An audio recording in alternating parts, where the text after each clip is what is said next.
आपने अक्सर लोगों के मुंह से ये सुना होगा कि फलाना लड़का बहुत एटीट्यूड वाला है या वो लड़की में बहुत एटीट्यूड है। तो ये एटीट्यूड क्या है? एटीट्यूड को हिंदी में कहते हैं अभिवृत्ति और इंग्लिश में है एटीट्यूड। और मैं मानस पांडे आपको पढ़ा रहा हूँ एटीट्यूड के बारे में सारी चीजें, और ये भी पढ़ाऊंगा कि एटीट्यूड बनता कैसे है, यानी किसी भी आदमी में एटीट्यूड कैसे आ जाता है और वो एटीट्यूड का सही मतलब क्या है ये भी तो जानिए। क्या वो सच में एटीट्यूड है या फिर वो ईगो है? ये सारी चीजें मैं आपको पढ़ा रहा हूँ इस जगह, जहां पर अगर आप यूपीएससी, यूपीपीसीएस या किसी भी स्टेट सिविल सर्विस की तैयारी कर रहे हैं तो आपको मैं पढ़ा रहा हूं मेंस एग्जाम के लिए एथिक्स यानी नीति शास्त्र। और इस नीति शास्त्र में पहले चैप्टर में मैंने बताया कि नैतिकता क्या होती है या नीति शास्त्र क्या होता है और उसके बहुत सारे पहलुओं के बारे में। और आज मैं आपको बताने जा रहा हूं चैप्टर नंबर 2, यानी चैप्टर नंबर 2 डील करता है एटीट्यूड और एटीट्यूड से रिलेटेड सारी चीजों से। ठीक, तो अगर आप तैयारी कर रहे हैं या आपको सच में सिविल सेवक बनना है तो जो पहली चीज जरूरी है वो है एथिक्स। इसी वजह से मैं इस टॉपिक पे ज्यादा जोर दे रहा हूं और आपसे इतनी आशा कर रहा हूं कि इस वीडियो के आखिरी में कमेंट बॉक्स में जरूर कमेंट करके बताइएगा कि ये वीडियो कैसी लगी। तो चलिए शुरुआत करते हैं। एटीट्यूड या अभिवृत्ति क्या होता है? देखिए, किसी भी चीज को देखने के बाद जो आपकी उसके प्रति राय बनती है, याद रखिएगा, मतलब ये देख लीजिए, किसी भी व्यक्ति या वस्तु के प्रति जो आपकी राय होती है, जैसे आपने कोई चीज देखा, आपके मन में जो भावना उसके लिए आई, या दूसरी भाषा में कहें सिंपल तौर पे, attitude is the settled way of, याद रखिए, attitude is the settled way of thinking और फीलिंग अबाउट समथिंग।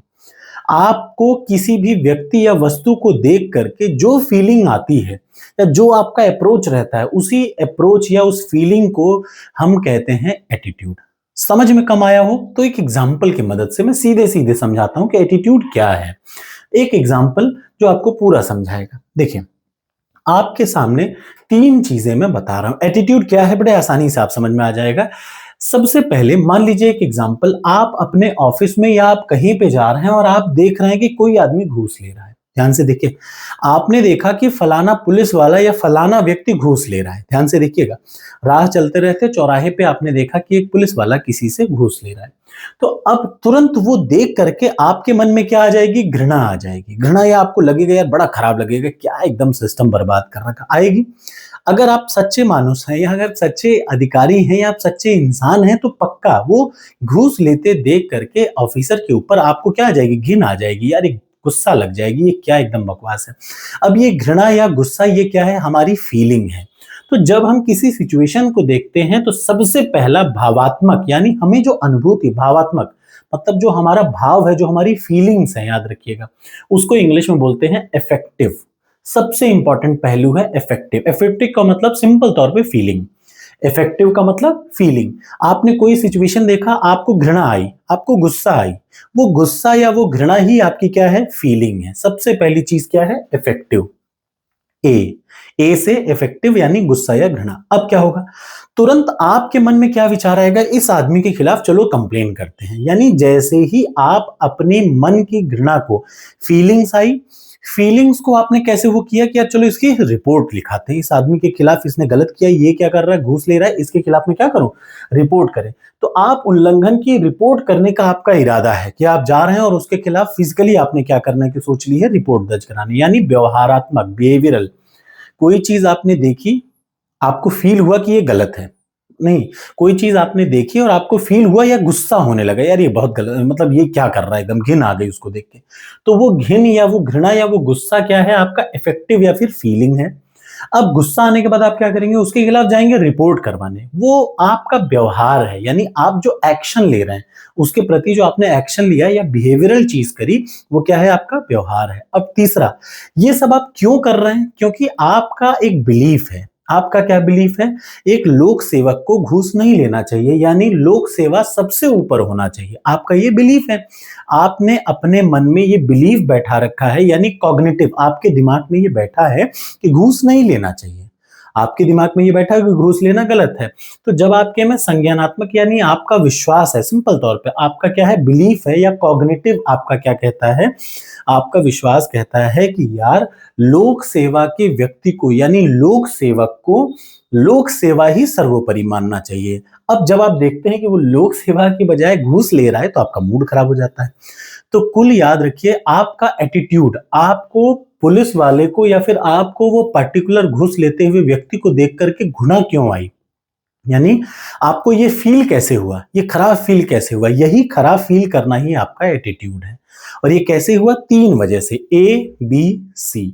तो कभी भी एग्जाम में आए एटीट्यूड क्या है, तो एटीट्यूड क्या है, attitude is simply settled way of thinking, किसी चीज को देख करके जो आपको फील करें। याद रखिए किसी भी चीज को देख करके किसी भी चीज के बारे में जो आपका व्यू है वही है एटीट्यूड। अगर सिंपल भाषा में सोचे, किसी भी चीज को या किसी भी व्यक्ति को या किसी भी वस्तु को देखिए और उसके प्रति जो आपका व्यू है और किसी भी व्यक्ति के प्रति आपका दृष्टिकोण 3 चीजों से बनता है। सबसे पहला फील करना यानी इफेक्टिव, ए से इफेक्टिव, बी से बिहेवियरल और सी से कॉग्निटिव। इसीलिए इसको बोलते हैं ABC मॉडल। जो पेट क्वेश्चन है यूपी पीसीएस का कि एटीट्यूड यानी अभिवृत्ति का ABC मॉडल क्या है। तो एक एग्जांपल से आपको एक एग्जांपल से, सिंपल एग्जांपल से मैंने ये तीनों चीजें समझाई। ए का मतलब इफेक्टिव यानी फील करना, सिंपल सा, इंग्लिश में भी है ये, हिंदी में नहीं है, यहाँ पे आप देख लीजिए, हिंदी में आपने देख लिया। ए का मतलब इफेक्टिव मतलब सिंपल फीलिंग, बी का मतलब बिहेवियरल मतलब एक्शन, आपने देखा कि वो घूस ले रहा है, बहुत गुस्सा लगी, यानी आपको क्या हुआ, घृणा आने लगी। वो घृणा क्या है, फीलिंग है।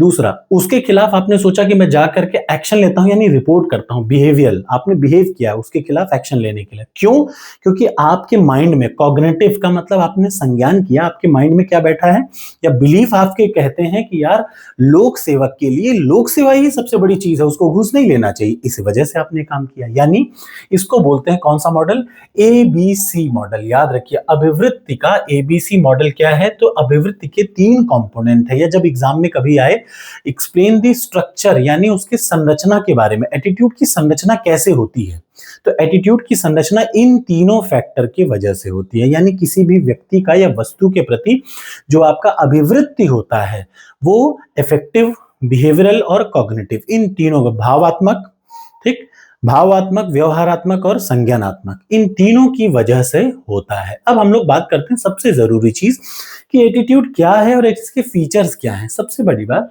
एटीट्यूड जन्म से नहीं आता, एटीट्यूड कब मतलब आपको सीखना पड़ता है। एटीट्यूड का मतलब जो अभिवृत्ति होती है वो जन्मजात नहीं होती कि यार ये बचपन से ही ऐसा है, ऐसा कभी नहीं होता। एटीट्यूड हमेशा याद रखिए एक्सपीरियंस से आती है। एटीट्यूड आर लर्नड नॉट इनेटेड, मतलब बचपन से आपके मन में, जैसे भगवान ने आपको एटीट्यूड देकर के नहीं भेजा, आपके अंदर एटीट्यूड आएगा वो, या एटीट्यूड का किसी भी चीज के, मतलब आप समझ गए ना, एटीट्यूड का एक लाइन में किसी भी चीज को देख के आपका क्या दृष्टिकोण है उसके प्रति, यानी your view about any point या अबाउट एनी पीपल और अबाउट एनी थिंग, किसी भी चीज के प्रति आपका क्या व्यू है या आपकी क्या सोच है, उसको बोलते हैं एटीट्यूड। दूसरा, ये स्थिर होता है। जैसे आपने देखा कि यार कोई आदमी घूस ले रहा है, तो आप हमेशा याद रखिए आपका ये माइंड में सेटल्ड है कि घूस लेना गलत है, तो ये स्थिर होता है, याद रखिएगा। अच्छा, ये समय के हिसाब से बदल भी सकता है, बिल्कुल बदल सकता है। कभी आपका मन, आज आपके मन में ये है कि यार घूस लेना गलत है, समय आने पे बहुत ईमानदार आदमी बन के एक आदमी IAS बन के जाता है और कुछ ही दिनों बाद धीरे धीरे उसकी सोच यहां से बदल करके दूसरी हो जाती, घूस लेना गलत नहीं है, यहां पे आ जाती है। ठीक, शुरुआत में जाता है वो पूरा सिस्टम को बदलना चाहता है कि मैं सब सही कर दूंगा, और कुछ समय बाद सिस्टम में वो ऐसा गायब हो जाता है कि सारा पैसा सिस्टम का वही लेने लगता है। यानी जो एटीट्यूड है आपका वो बदल भी सकता है समय के हिसाब से। और आपका एटीट्यूड, सबसे इंपॉर्टेंट चीज, इसका फीचर क्या है, जो एटीट्यूड होता है ना वो आपके व्यवहार को और आपके क्षमता को, कौन से निर्णय लेने की क्षमता को सबसे ज्यादा प्रभावित करते हैं। याद रखिए आपका एटीट्यूड आपके निर्णय लेने की क्षमता को प्रभावित करता है। ठीक, और एक आदमी के किसी भी चीज के प्रति एक से ज्यादा एटीट्यूड हो सकता है। एग्जाम्पल मैं आपको बता चुका, एक और चीज मैं आपको बता देता हूं। ये जो एग्जाम्पल देख रखा है, एक और एग्जाम्पल यहां देख लीजिए। आपको एक सिविल सेवक होने के नाते जब आप किसी गरीब को देखते हैं, देखिए आपने देखा सड़क के किनारे गरीब एक बैठा है, तो अब आपको उसको देख करके मन में क्या आई, करुणा आई, यानी आपके अंदर फील आया, पहला फील आया। आपको लगा कि कुछ एक्शन लेते हैं, इसके लिए कुछ अच्छा करते हैं, तो आपने उसके लिए क्या किया, वेलफेयर के लिए स्कीम चालू करी। क्यों, क्योंकि आपका ये मानना है, 3 चीजें मैंने बताई, याद रखिएगा। सबसे पहला फील करना, दूसरा एक्शन करना और तीसरा बिलीफ।